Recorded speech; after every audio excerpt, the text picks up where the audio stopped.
So good afternoon to all and Happy New Year. Welcome back to the series of open online conferences organized by the CEMES on the theme of synodality. It is the first conference for the new year, the third of this series. We have first examined the understanding and practice of synodality from an Orthodox African point of view.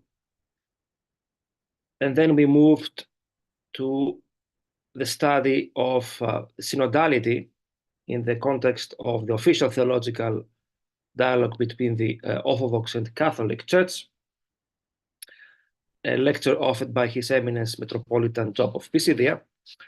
And today, this afternoon, or this morning, for the US, we are very happy and honored to have with us a very good colleague and friend, Dr. Pavlo Smytsnyuk, who will present his approach to the topic of synodality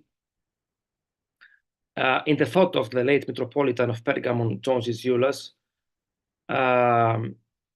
which, as we know, has dedicated his life on ecclesiology, the study of synodality, on the study of the need of synodal structures in the life of the church. Yet, what I can say is that Dr. Smytsnyuk will offer a very interesting approach to what was also highlighted in Zizioulas' thought, that is a correlation, if any, and of what kind, between theology and politics, between secular and the theological nature of synodality, the secular dimension of synodality, secular influences on synodality, and theological understanding of synodality. So I'm confident that it will be a very interesting lecture by Dr. Smytsnyuk, who I will now introduce. So Dr.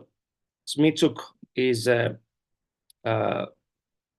currently a postdoctoral researcher in Hellenic Studies and Religion at Princeton University.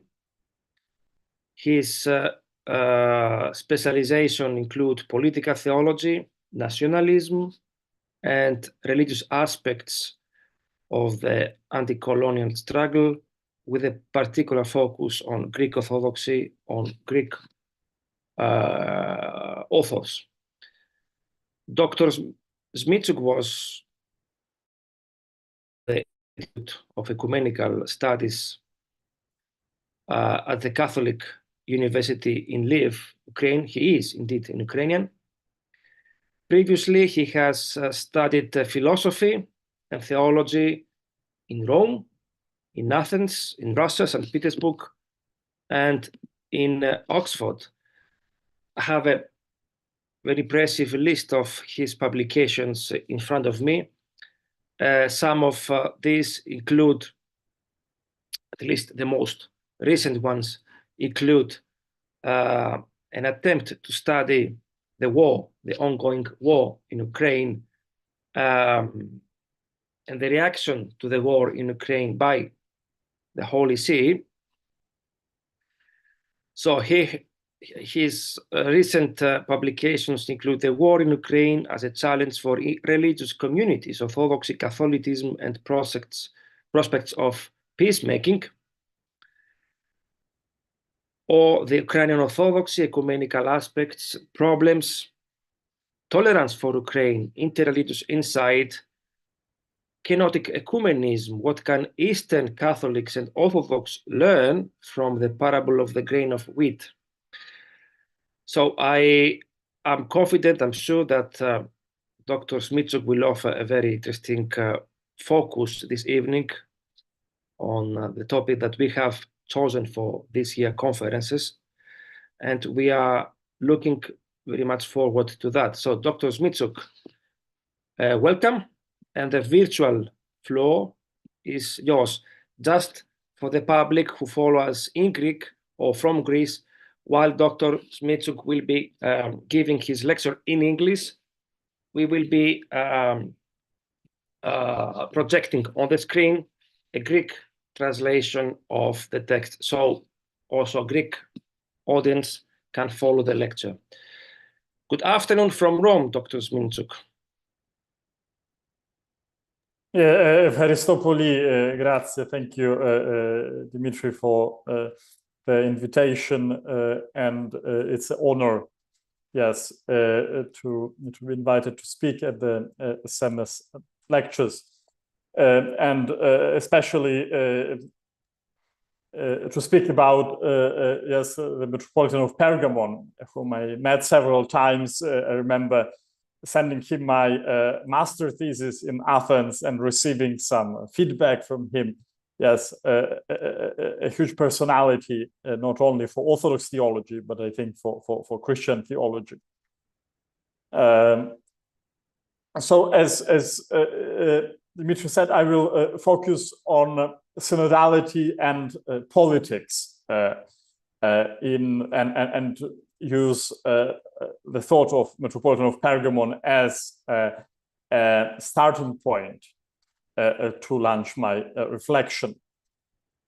A very recent Synod of Bishops in Rome in October 2023, Synod of Roman Catholic Bishops, in its synthesis report, paragraph G, chapter 1, reflects about a relation between synodality and representative democracy.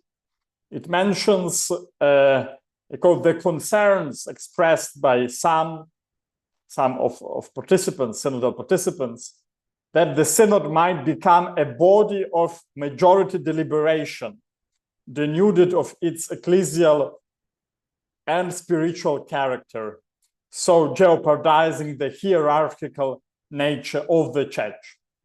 End of quote. This paragraph received 326 votes against 18 votes against. I find it paradoxical that the very attempt of the synod to disassociate itself from the majority deliberation method is explicitly confirmed through a majority vote. This is the most recent example of, I think, is a deeply ambiguous relationship between synodality and secular decision-making models, which I would like to explore in my paper. Is synodality and democracy the same, or are they essentially two different things? How do they relate one to another? So what will I do? I will start with this quote from Metropolitan of Pergamon, who has argued, quote, that the majority rule in the synodal institution raises serious ecclesiological problems because it implies that quantity is a decisive criterion of the unity of the church, which goes against the character, the ethos of ancient ecclesiology. And it is very likely that in some periods of the ancient church, heretics were in the majority.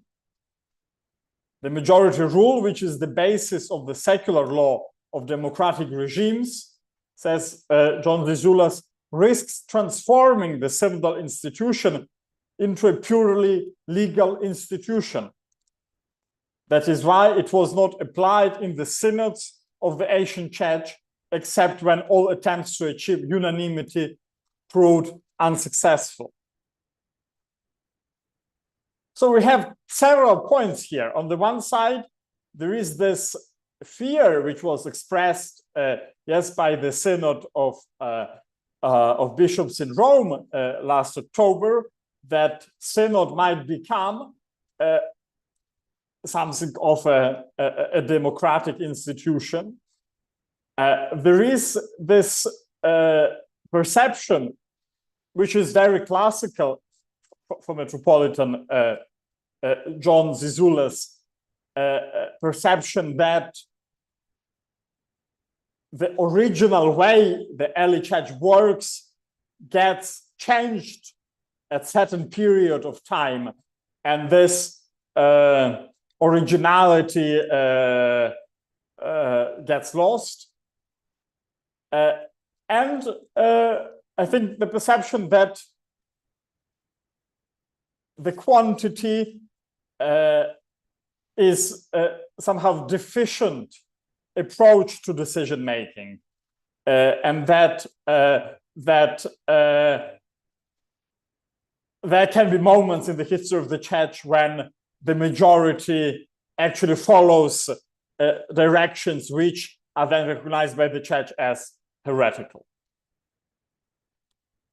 Yet, we find the majority rule attested in decisions of the early councils. For example, that of Nicaea, which is an ecumenical council, or the local council of Antioch, in both cases in connection to the election of bishops.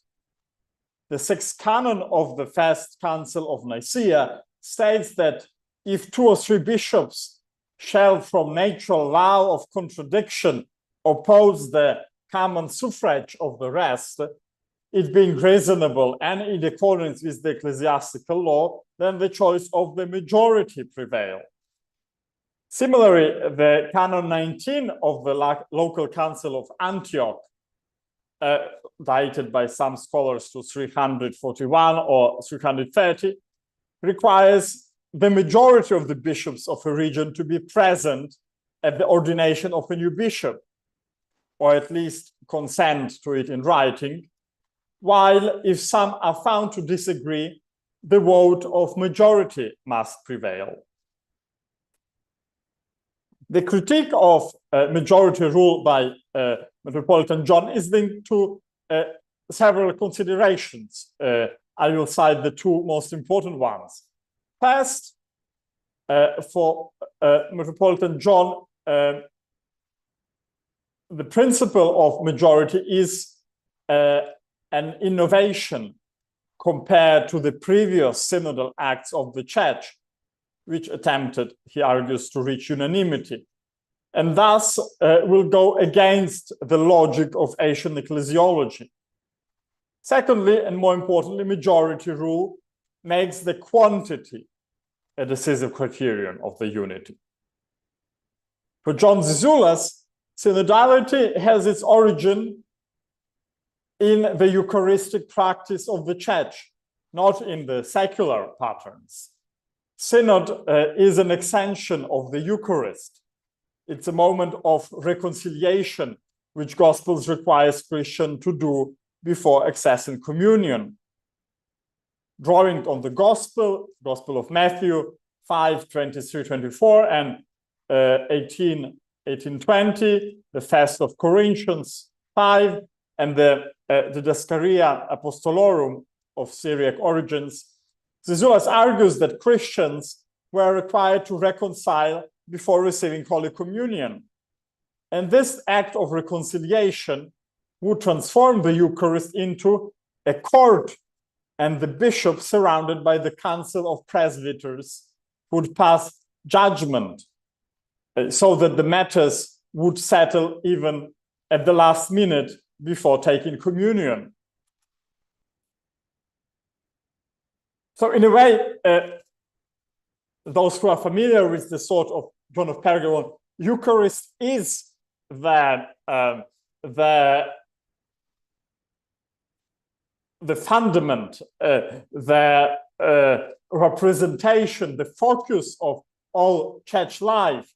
And rereading this quote earlier this morning, it occurred, the quote, which is from an article called Development of Conciliar Structures to the time of the First Ecumenical Council.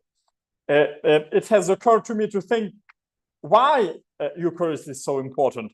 I think in the origins, yes, in primitive Christianity, the Eucharist would actually have everything what later on has been in a way detracted from the Eucharist. Eucharist will be not only the liturgy as we know it today, but will be a moment of agape, of a meal sharing, a moment of church judgment.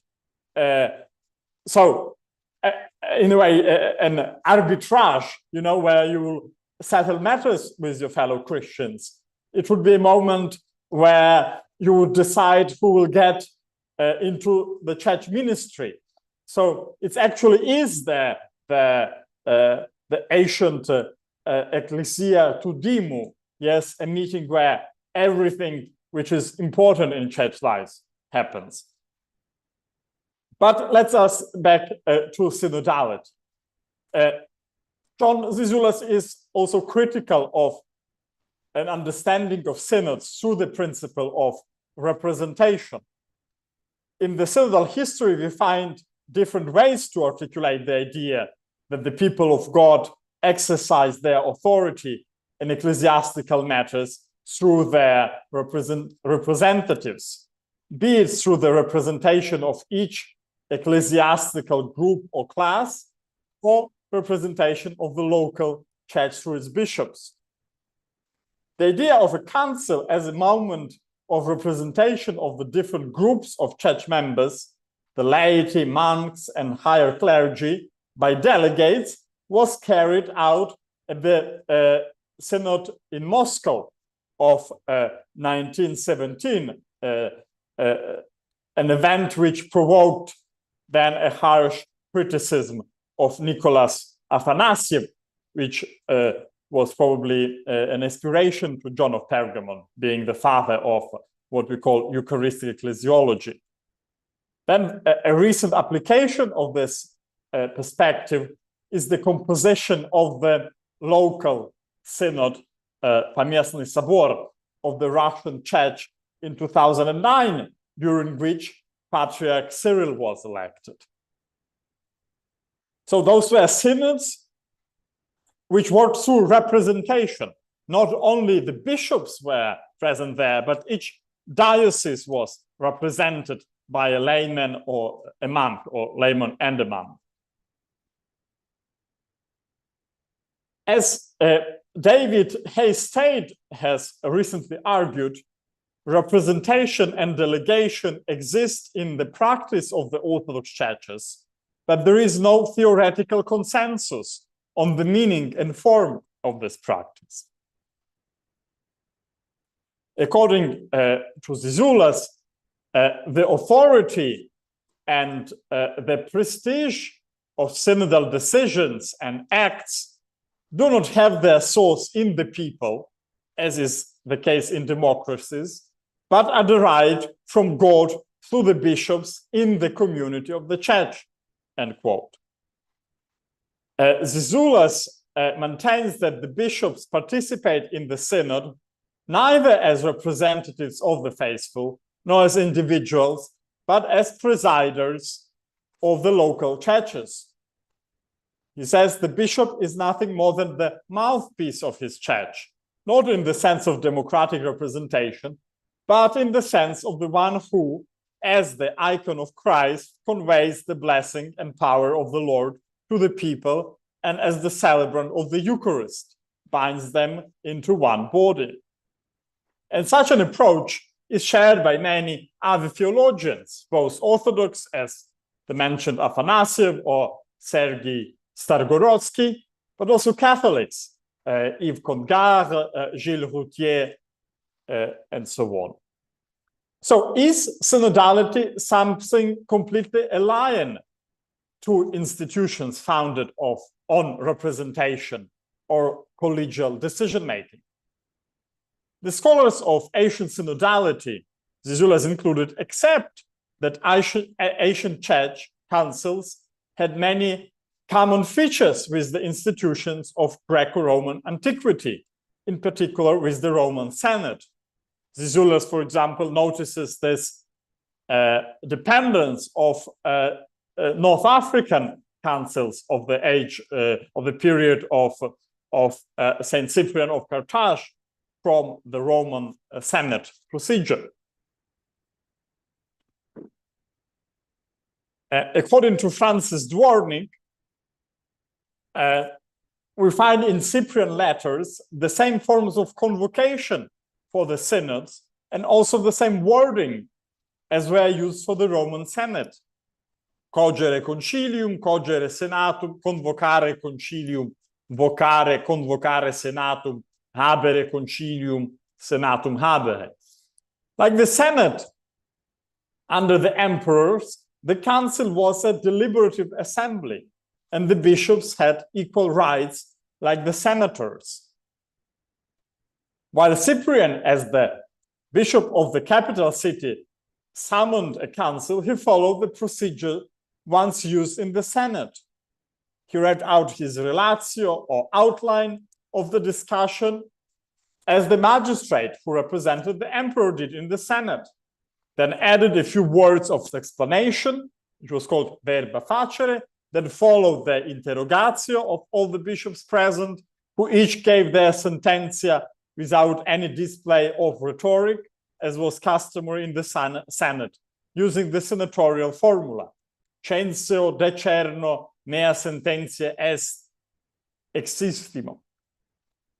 If we find no trace of any vote, it was because the sententia were unanimous, probably as a result of preliminary discussions.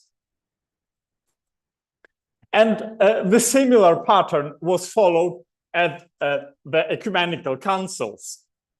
At Nicaea, Dwornik says the emperor convoked the bishops as he convoked the senators and presided, in a way, he presided the Senate. The same is concluded by Dwornik from the Council of Chalcedon. Yes, again, the same procedure. Dwornik mentions, among other things, that the position of the gospel at Chalcedon of the Book of Gospels, yes, would be inspired by the positioning of the altar of victory in the Senate. Now, John Zizioulas, who acknowledges this parallelism between ancient councils and secular models, seems to see it as a problematic. For him, this is a sign of politicization of the church, as it were. He claims, quote, behind this idea lies the concept of the episcopate shaped after political patterns. And what is even more significant, a conception of the church as being something parallel to the Roman Empire, end quote. Now, this dependence of the procedural rules at church councils from, in a way, proto-democracy is also pointed out by Alberto Camplani, who argues that conciliar structures developed with a bigger intensity in places where there is already a civil and political culture from which to draw models of discussion and collective deliberation. And he says that this is true not only with political models, but also as experience of philosophical debates.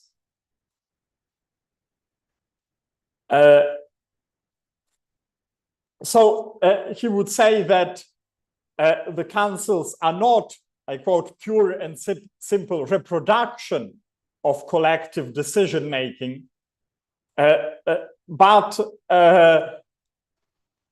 synodal activity could be promoted more easily where you have already, in a way, a culture of collective decision-making. So the political and, if you want, philosophical conceptual influence upon the race of church synodality is something very difficult to ignore or to deny. However, the secular influence on the church is only one part of the story. I think there is another part of the story which is not less interesting, which is the influence of church synodality on the secular practices. There is a recent book by Anna Grzymala-Busset, Sacred Foundations, the Religious and Medieval Roots of the European State, published last year in 2023, where she builds on other historians, in particular on Jürgen Müller,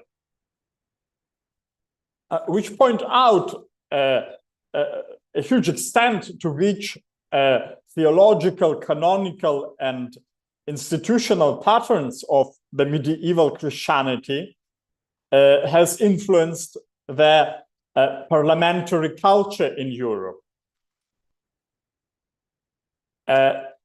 So in a way, what we have here is the church shares its own practice with the secular world. Let me quote from her conclusion.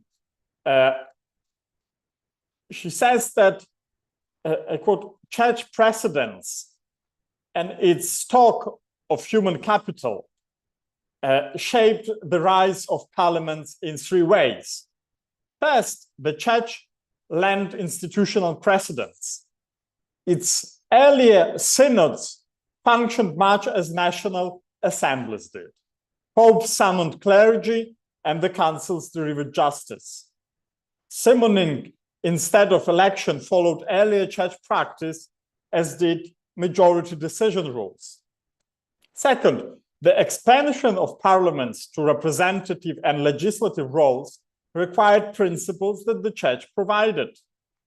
Clerical reinterpretations of Roman law gave rise to concepts such as the consent of those affected, abiding and collective representation. And third, bishops diffused these practices and norms across Christendom. The king's councils, where parliaments originated, were filled with clergy and readily adopted ecclesial templates, while scholars spread these conceptual innovations across Europe. End quote. Jürgen Müller, in some of his recent work on the influence of church procedures onto secular parliamentary culture, laments the fact that when we are discussing, for example, about Christian roots of Europe, we often forget about those practices and this influence. I think this second part of the story allows us to see how the early church gets inspired by secular patterns and then in its own turn inspires the parliamentary culture in Europe, which finally leads to what we describe today as democracy. Now, as we have seen, John of Pergamon is very critical of this political element, politicization of the church life. I would argue, however, that the parallels between synodality and political decision-making, and maybe synodality and democracy, are not as horrible as they might look at the first glimpse. It seems to me that certain theological critiques of the majority rule caricaturize the latter and ignore the extent to which modern political culture is also concerned with balancing majority rule with the right of individual person. It has been argued that theological truth cannot be a matter of majority decision, but so is with democracy. The idea of human rights, so often criticized by Orthodox theologians, for example, by Christos Yanaras, is a way to protect an individual from society and implicitly from the majority rule. I think the protests in both Poland and Israel against respective governments' attempts to delimit the court's autonomy were done on the basis that there should be areas where representative democracy shouldn't intervene.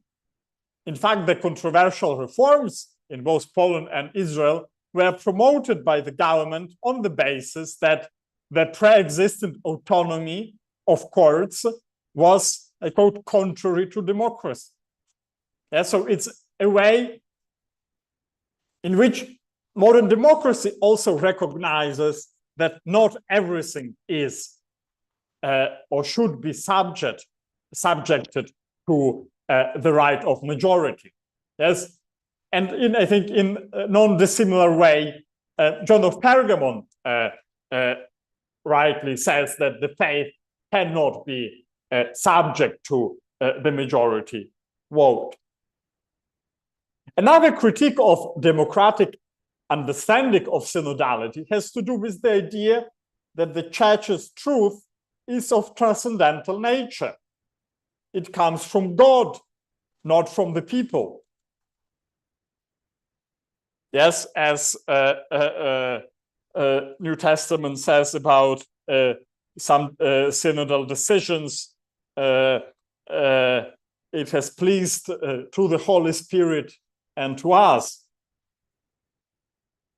I would suggest that democracy as well cannot be properly understood without a transcendental horizon. Cardinal Walter Kasper, citing the well-known dictum from Ernst Wolfgang Birkenförder, that democracy lives by presuppositions that it itself cannot guarantee, argues that democracy is only possible if certain values are followed. Otherwise, democracy degenerates into a totalitarianism. Those values are not the product of democratic decision, but rather the very condition, ontological, if you want, of the very existence of democracy. I find here an interesting parallel with the Orthodox theology of conciliar reception. The councils express the truth of faith not because their formal adherence to some procedures, but by their reception by the people of God. A slightly polemical version of this idea was Alexei Khomyakov's idea of sobornost, which contraposed Eastern Orthodox collective infallibility, as it were, to the Roman Catholic hierarchical magisterium. I think John Zizioulas has a less polemical and more balanced concept of the church reception of the council.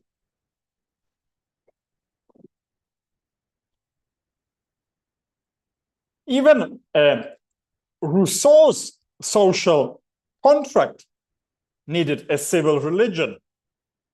as he states in his social contract, I quote, "It is very important for the state that every citizen should have a religion which may make him delight in his duties. There is therefore a purely civil profession of faith, the articles of which it is the duty of the sovereign to determine, not exactly as dogmas of religion, but as sentiments of sociability, without which it is impossible to be a good citizen or a faithful subject," end quote. So even in a democracy, not everything is a matter of majority decision. And you need something that is beyond that. Yes, as Maria Aparecida Ferrari observed, the questions related to science, to technology, or to national identity and traditions are not a matter for voting. And the social contract itself can be described as a mystical act in and of itself. Nobody has signed it, yet it is believed to exist and bind.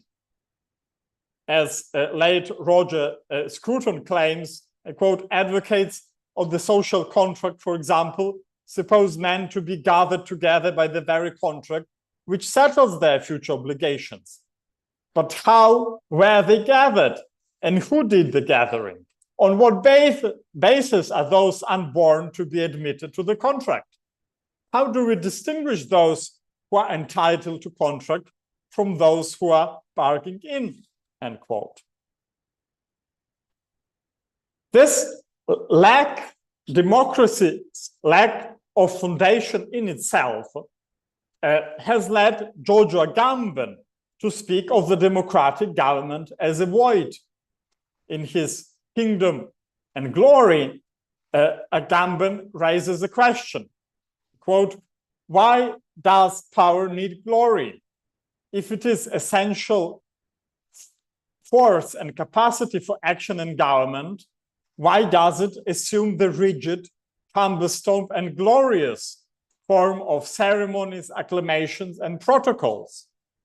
And Agamben gives the following answer.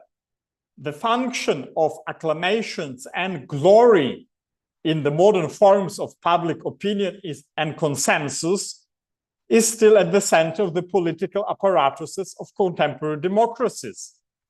If the media are so important in modern democracies, this is the case not only because they enable the control and government of public opinion, but also above all because they manage and dispense glory, the acclamative and doxological aspect of power that seemed to have disappeared in modernity. This means that the center of the governmental machine is empty. The empty throne, the itomasia to thronu, that appears on the arches and apses of Paleo-Christian and Byzantine basilicas, is perhaps in this sense the most significant symbol of power. Even on the question of representation, the theological approach, the tension between bishops as representing their local churches and bishops as forming a college responsible for the whole church, a tension which was so important for John Zizioulas, who even suggested a fundamental difference between Orthodox synodality and Roman Catholic collegiality, may not be as opposed to the idea of democratic representation as it might seem at the first glance.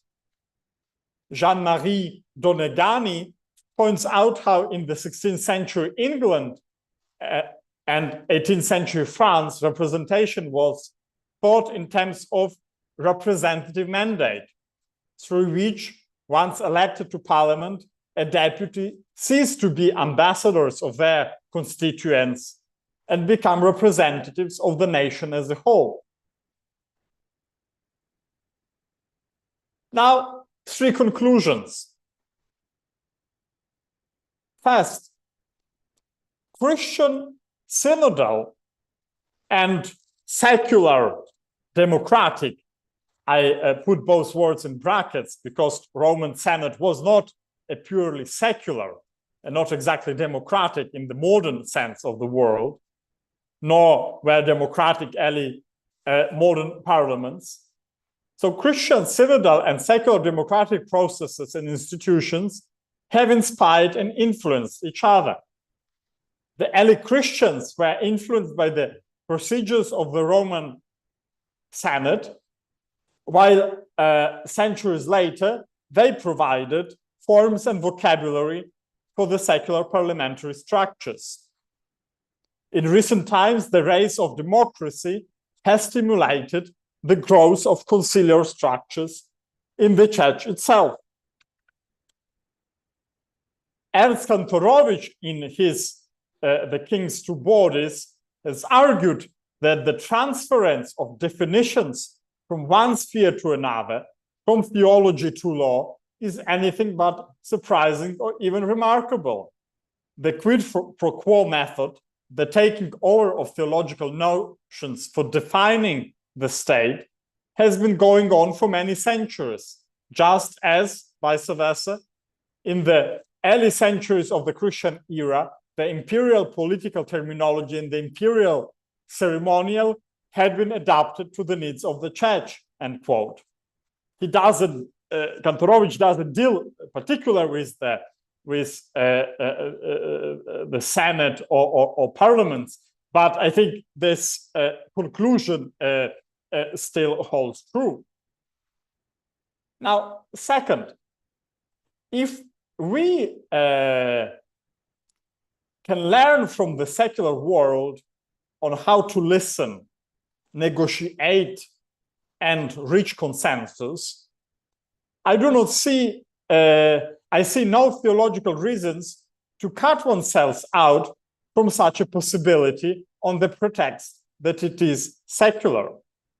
If for the fathers of the early churches it was acceptable to use secular or better political, although in reality they were theopolitical, yes, in a way religion and politics were mixed in antiquity. So if for the fathers of the early church it was acceptable to use foreign theopolitical patterns to shape their institutions, and as Zizioulas puts it, the most central and determinant institution, which was synodality, I think we Christians can do the same. There is no reason why we as churches cannot learn from the secular world. Finally, there is no reason why the church, as the salt of the earth, cannot become once again a model of collective decision-making for our polarized world, where everybody seems to be playing a zero-sum game. But to do this, we need to rediscover ways of practicing synodality that would correspond to a genuinely theological vision. Thank you for your attention, and I will be happy to answer questions if there are any. Thank you. So thank you indeed very much, Pavlo, for your very dynamic, rich, insightful presentation. I think you raised many issues for discussion for now, for what we are doing in this set of conferences, but also in general. I think both within the Orthodox and the Catholic Church. So if I understood correctly, your point is that there was always an interaction between secular and the ecclesial dimension or practice of synodality. So the one always influenced the other in a reciprocal way. So the state influenced the Christian practice of synodality, which in its turn influenced the early practice of parliamentary democracy. So at the center, I think, of your presentation, among, of course, other things, was the idea of whether we can dialogue be engaged with the world today in our re-elaboration of synodality, what the Catholic Church is doing and what the Orthodox Church needs to do. So the question about the Church being democratic, if I'm not wrong, was discussed also some decades before earlier by Josef Ratzinger and Karl Rahner. So there was a debate among them as to whether the Church is democratic. And I think in the 60s, Josef Ratzinger, Josef Ratzinger's point was that the Church is not democratic because in being democratic, that would signify that we introduce secular elements, secular discussions, secular instances in the Christian practice of synodality, in our Christian agenda. So if I got correctly, your point is we should not reject everything that comes from a secular practice of synodality. So yeah, the question about representativity of or what could be called the corporate personality is also a Christological concept. Christ himself represented the whole of humanity in his mission. So following Christ, the apostles and their successors represent Christ as persona Christi, and they are also persona ecclesial, they represent the church. So this has been always a pattern of the exercise of synodality in the East as well as in the West, in different perhaps ways. So is it sufficient that we insist on this idea of bishops being having a corporate personality, or is there anything, any space for implementation to that? That will be a question for further elaboration. So as Orthodox, we should perhaps recognize that yes, the state has always played a crucial role in the formation of church hierarchy. This is stated clearly the Second Ecumenical Council of Constantinople, as well as in the Fourth Ecumenical Council, the Council of Chalcedon, when they justify the privileges of the churches of Constantinople being the Church of Constantinople, the church of the capital of the empire, the see of the emperor, where there is also a senate. So yes, we accept also this, so to speak, secular criterion in our formation of primacies, of prerogatives, whereas the Church of Rome has developed apostolic criterion. The Bishop of Rome is the successor of Peter, who has the apostolic authority given directly to him by Christ, and so on. So a first question for the moment to you is,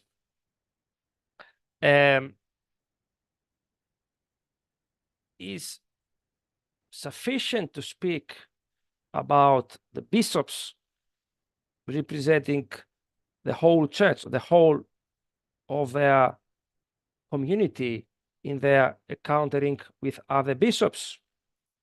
So because there is a theological justification behind that. They are presidents of the Eucharistic Assembly. The Eucharistic Assembly, following Zizioulas analysis, is the gathering of the whole community, not of part of a given community. So the bishop represents the whole of this community to the other churches. So is it sufficient to accept this episcopal faction as representing synodically the whole church, or there is also room to implement it? You mentioned also the idea of sobornos, which was also criticized by some Russian theologians as well as by Zizioulas himself. So what is your comment on that? Yes, thank you, Dimitri. So I think for John of Pergamon, the synods should be only episcopal. Yes, because only bishops as representatives of God for their flock and of their local church to other bishops can really represent their churches. And he also insists on the importance for orthodoxy of the rule, which I think is kept probably in some churches, but not all of them, that only those bishops who have a diocese take part in the synod. Yes, the titular bishops do not tend, because basically they don't have. It's the question, what do they represent? Yes, you don't have a bishop without a title, so it's already like a memory that that there is a diocese behind this bishop, but in reality there is no flock. It's a bit of theological, I don't know, focus, similar to what we have in Rome with the cardinals, yes, in which the Pope is elected by the clergy of Rome, every cardinal having a church in Rome and being a priest or a deacon of bishop in a church within Roman diocese. So for the Zizioulas, the answer is only bishops should be part of the synod, and all bishops should be part of the synod. So no titular bishops, but also no permanent synods should be taking important decisions. Yes, and I think he was critical of the Russian Orthodox Church, where only a small permanent synod is electing bishops and not the entire episcopal body. So I think he would be happy with how it worked in the Church of Greece, yes, where there is the synod of the hierarchy who elects bishops.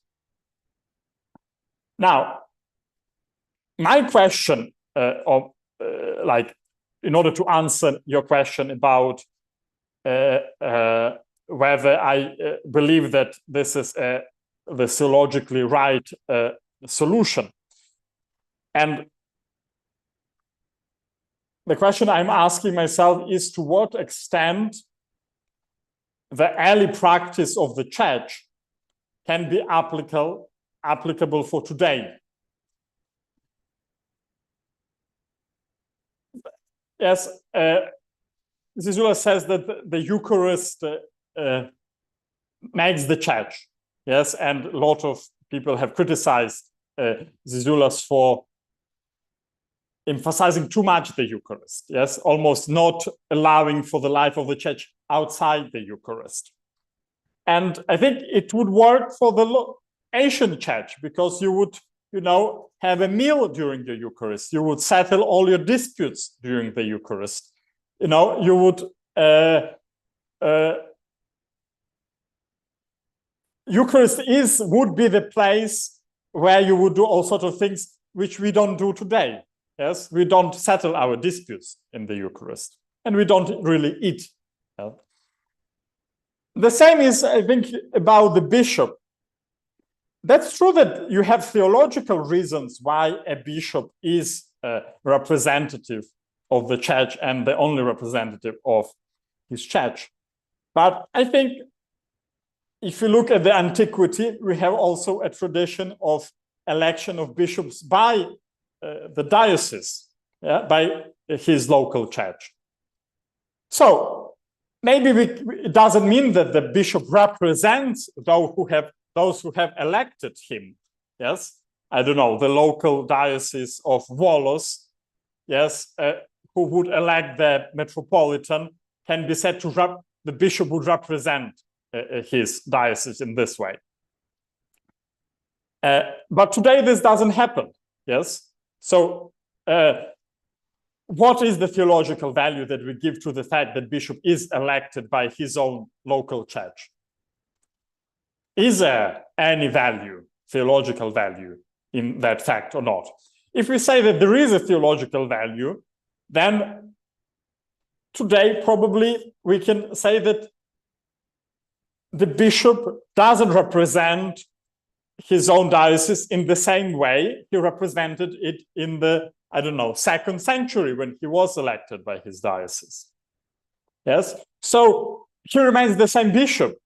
Yes, but the way in which he represents his diocese has changed. Second thing, I think representation is also linked to identity. And we have different identities. You can represent, I don't know, Dimitri, you can represent sometimes your church or your parish. You can represent your nation. You can represent the university you're working for. I don't know, you can represent your children if you have any. So we have several identities. And I think those identities get represented in various ways. Now, bishop is a representative of the local church, but he is also representative of other bishops. Yes, he is a representative of a commission, for example, he chairs. When we have the war in Ukraine, many of Ukrainian bishops represent their nation. And I'm sure it was the case for Greece and for other countries. It was certainly the case, yes, for Greek bishops and the Patriarch during the Ottoman rule. So it might be true that bishop represents the entire church, his local church, but you can wonder to what extent he represents the monks of his diocese, to what extent he represents the lay people within his diocese, to what extent he represents, I don't know, the catechetical schools in his diocese. So maybe my reasonment is not so theological as it is sociological, but I believe that we are also entitled to say that the church is a unity of nations, of races, of sexes, of professions, of styles of life. And I believe a teacher can better represent, you know, teachers than a bishop who never taught in a school. Or a father can represent better families than a bishop who doesn't have a family.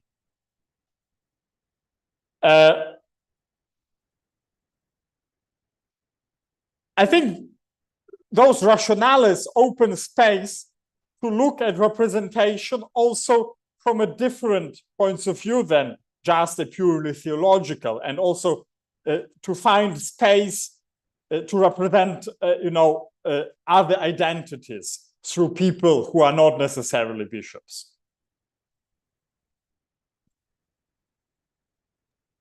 Yes, thank you, Pavlo. So your point was, in my view, also theological, because there is also a question, a theological question to ask: what are the theological reasons for not for a local church not electing its bishop? What is the theological reason behind that? We have solid theological reasons of local councils electing their primate, the Patriarch of Romania, the Patriarch of Serbia, the Archbishop of Athens, who are elected by a synod, who represents the local diocese. What is the theological reason for a local diocese not to elect its own primate. So you raised also a theological question, a theological question. So yes, I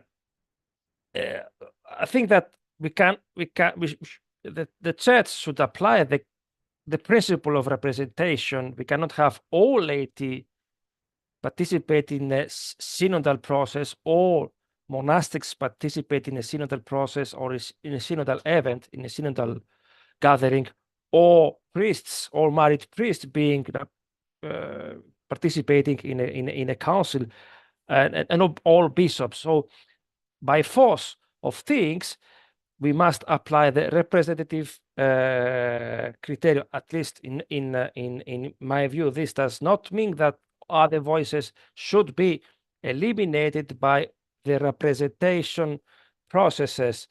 In fact, one of the reasons, one of the critiques against the Council of Crete by some churches, Orthodox churches, which do not participate in that, was that not all the episcopacy participated in the Council of Crete, but only a limited number of bishops for each church. But in doing the contrary, that is, in making the Council of Crete a council of the global Orthodox episcopacy, could perhaps transform it into a secular parliament where majority imposes her vision. So I think there is also the need to select those who represent the faith of a local church. This should perhaps be more analyzed also by a theological point of view. So I think your feedback was very helpful to that. I want to go back to the conclusion of your paper. You said, and I quote, "There is no reason why the church, as a salt of the earth, can become once again a model of collective decision-making for our polarized world, where everybody seems to be playing a zero-sum game. But to do this, we need to rediscover ways of practicing synodality that would correspond to a genuinely theological vision." So can you please elaborate a little bit on that? You said that the church should not, if I understand correctly, should not be a model of collective decision for our polarized world. So what was your thought behind that?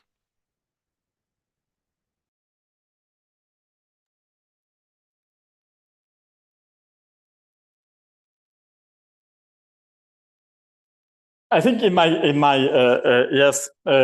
paper, I tried to show how a political model, of Roman Senate inspired ecclesial model, the church synodality, which in its own turn inspired a political model, medieval parliaments. And I suppose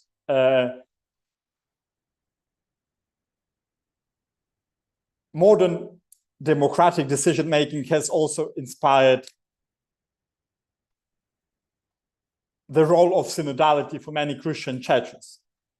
I don't know, I suppose the Vatican II, the Pan-Orthodox Council, the way Anglican churches, Anglican Communion exercises its own decision-making, they have been also affected by synodality, but not by the synodality, by democratic approaches to decision-making. Now, the question is,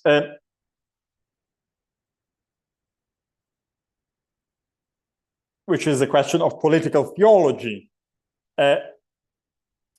Does Christian faith play a role, or could Christian faith play a role for providing us models of political life. Yes, I don't, the phrase that our social the Trinity is our social program. Yes, you might have had that phrase, I think, is attributed to all sorts of people. Trinity is our social program. Is the way the church function an inspiration for the world? Can we be the salt of the world also in inspiring the world institutions? Can we inspire the way political world works? I was struck, I'm Ukrainian, and I was struck by discovering that there is a word, sobornost, yes, in Russian, in Ukrainian, it would be sobornist, which we can translate as synodality or maybe also as Catholicity, yes, since in credo, in the Slavic translation of credo, the Katholiki Ecclesia is translated as Sabornaya Cerkov. The word, soborne is used, also has a political meaning a unity, a political unity of a country. Yes, you would say, you would hear speaking about Soborna Ukraine. Yes, which I don't know even how to translate in a foreign language.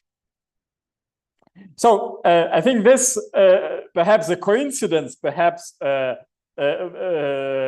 something that has a history behind it, made me think about possibility of using Christian synodality as something that would add and help to have a better political life. And I think that one of the problems of democratic process, and it's very clearly visible in the United States, where I am now, that huge part of political process of one party is to destroy another party. Yes, is very polarizing, very competitive. I think that a contribution that ecclesial synodal practice can bring is that although we are different, although we can disagree, we can aim about a unity. We can aim for a symphonia, for agreement. We can aim about something that represents all of us. Now, this would need a better development, and this would mean at least a possibility to say that the way synodality is working in the church is an example for the secular world. And unfortunately, we can't do this to a large extent. Yes, I think the relative failure of the Council of Crete to be a pan-Orthodox council, yes, with whatever 4 churches being absent. The, I think, rising level of polemics within the Catholic Church about the synod, yes, on synodality and before the synod of family, shows that in a way this political polarization sadly becomes part of church life. But I think the ideal of this consensus, the possibility of reading agreement as the way in which the Spirit speaks, I think this can be a gift, of theology and of synodality to the secular world. It needs to be articulated. We need to be better at practicing it. But I think it's worth thinking about this. Thank you, Pavlo. I think we also need to hear what the Spirit has to say and then elaborate the voice of the Spirit. So I don't know if Nikos Dimitriadis has any comment on what Pavlo presented or any question. Nico. Yeah, good evening from me as well, and Happy New Year to all. Pavlo, was an excellent presentation. Even though it's not my area of expertise, I got some points I'd like, some your opinion on that. So we've been discussing that about regarding the church authority and some doctrines. You just share with us the whole problematic, whole questions actually answered. In religious institutions, decisions often involve consideration of doctrine and religious teachings. I have the feeling that we should also, ask the following question: that while synodality involves consultation, you said also that the ultimate decisions may be guided by religious authority, which may not align, let's say, perfectly with democratic principles sometimes. But on the other hand, religious leadership doesn't have to be only doesn't have to do only with the actions, but leadership is mainly about the service, the diaconia of the leaders towards people. So my question would be that can or should we find, because Dimitrios also asks about the connection between synodality, if this has to do only with the bishop or we should involve also other members of the church. So the question was, can or should we find a formula where lay people can somehow be involved directly to synodal decisions or church decisions, or this is a prerogative or a privilege of the bishops only? That's my question. So there was an effort some years ago of an establishment of a committee of liturgical renewal in the Church of Greece. Do you think such thing can work or should work? That's my question. Yes, thank you, Nico. I think there are several considerations there.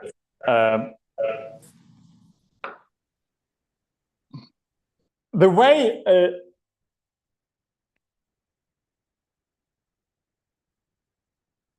way we often approach this problematics is we have 3 holy orders: deacon, priest, and bishop, and then we have the laity. Now, can the laity who are not ordained play a role, and what is the role they play? Now, what is astonishing for me from thinking about the ancient church is that we would have much more ministries, yes? For example, we would have prophets, and then they disappeared, yes? Or we would have exorcists, and then they disappeared. And I think maybe some churches that are Pentecostals today that would have, I don't know, a position of a prophet, which they can advertise in their parish. So a layman which then would play a role in the life of the church, shouldn't this layman be ordained for this function? Because I think ordination can be read as a way to ask for God's grace, yes, for somebody to accomplish something. No, maybe it's too functional, but I think it makes sense, yes? When we ordained a bishop, we ordain a bishop to do something. So I think a layman can be ordained for doing something in the church. Yes, I would see at least the logic of the church ministries leads me to say that there is no reason why we can't ordain people to accomplish certain role that didn't exist in the past or doesn't exist today, but we would want to have it. Otherwise, I think we will perpetuate, the fight between the caste of clergymen and the caste of laymen, which I think is not very productive, and it can be polemical. So the question I would ask today: can we invent or find in the history more ministries than only the 3 we have, and have people ordained for the purpose?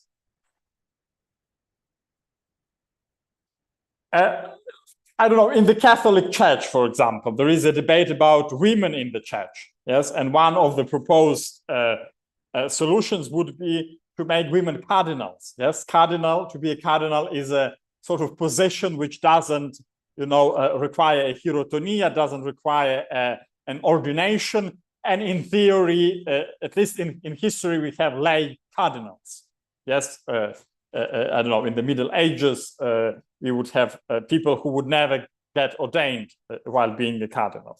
So the solution would be, okay, we can make a woman a cardinal, which is, I think, an interesting approach. If we can't use the concept of ministry and ordination to describe a function somebody would play, I don't know why we have ministries at all. If a layman would need, God's grace to play a certain, I don't know, bureaucratic administrative task in the church, why, a priest should have ordination and a layman shouldn't? That would be my first answer. Another answer would be that, about bishop and priest as being the only one who can play a role. I think, as I said, replying to Dimitri, if this priest, deacon, or bishop is ordained by, is elected by his community, they have already been, they are already representing those who have elected them. I think when we say we don't need, laymen to play a role at the council or in administration, laymen already have elected a layman to be a deacon or a priest or a bishop to play this role. Now, in antiquity, when we would have, communities electing their proistameni, their leaders, that would function. Today we don't have this, so we are trying to find different ways to have laity represented, because they might not feel represented enough by their bishops and clergy. Solution there would be,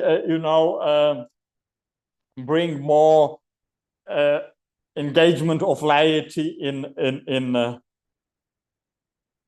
or rather to declericalize the religious orders. I taught theology in Ukraine for both in the classes with both seminarians and lay students. You see how, in a way, clericalization is starting at the very early age, of of a life of a future priest. You start belonging to a different caste. There is very little theology there. You know, wearing a cassock doesn't make you an ordained minister, but it fits you in a certain group, and it creates a borderline from the layman. I think it's unnecessary. We can find ways in which, you know, deacons, priests, and bishops would be ordained laymen, you know, where this, you know, division line between clergy and laity wouldn't be so huge. Now, it might sound a bit Protestant, but I think it shouldn't be. You know, I think the Orthodox, the Catholic Church can also look at this way of seeing the separation between, you know, the caste of clergymen and the caste of laymen in a different way, like try to make those, you know, borders more porous. That would be my answers. But I think we need to be more creative, yes? And I think when we look at the Asian church, we see all this creativity, you know, the ministries that come to being and then they are discontinued. I think our desire to be different from the Protestants, who took a lot of liberties in doing the ministries in church life, our rejection of modernity and modern patterns, you know, pushes us into a ghetto where we can't be creative. We need only to reproduce, you know, what we have inherited. I don't know to what extent, you know, it's a sane position, you know. I don't know. What do you think? How we can approach those issues? I don't know. There is sure a lot of room and elements to reflect on these issues and to apply them, but I really need to end this discussion here for two reasons. First, I see a tower of books behind you, and I'm sure you need to read these books. So, and thank you again for your excellent presentation of what you have given to us. I think it is not the end, but the beginning of a common reflection. Also on the question that you have just touched on, the role of laity, the implementation of lay ministries in the church as was done in the past. The CEMES Zizioulas says that somehow the laity has received an ordination. They have been ordained through the confirmation, which is a laying on of hands. And through this form of ordination, they have their own order in the church, in the Eucharistic gathering. So, yes, they have a place, an important place in the church and a role to play in the church. If this means that we should see Eucharist not as the end of a commitment, but as a beginning of a commitment. And I think the Catholic Church has offered during the last Synod of Bishops theological elements also to us Orthodox to think seriously about that. For instance, we should also look at the baptismal theology to rediscover the role of laity in the church. So we have been given some gifts through baptism and through confirmation. So we are part of a living organism. So we should be part of all the decision-making processes, the synodal processes, also the representation process of the church. So this can be also a bridge to the next conference, which will be in a month from now on February 21st with Father Iasan Destivel, an official of the Dicastery for Promoting Christian Unity, who will present the results of the Synod of Bishops of last October, the Catholic Church on the synodal process, So I think he can also contribute to what we discussed tonight with a colleague from Princeton, Pavlo. So Pavlo, thank you again for being with us this today, and we want also to thank all those who have been with us through our channel YouTube. The conference will be available in a few hours from now on our channel. Yes, Nikos? Actually, immediately after. Immediately after. So I'll get the opportunity to stay in the Pavlo's last comment about how it can be more creative as well. This is very interesting. I really like it very much. So thank you, Pavlo, very much. So bye bye. Bye guys. Ευχαριστώ πολύ. Και εμείς ευχαριστούμε.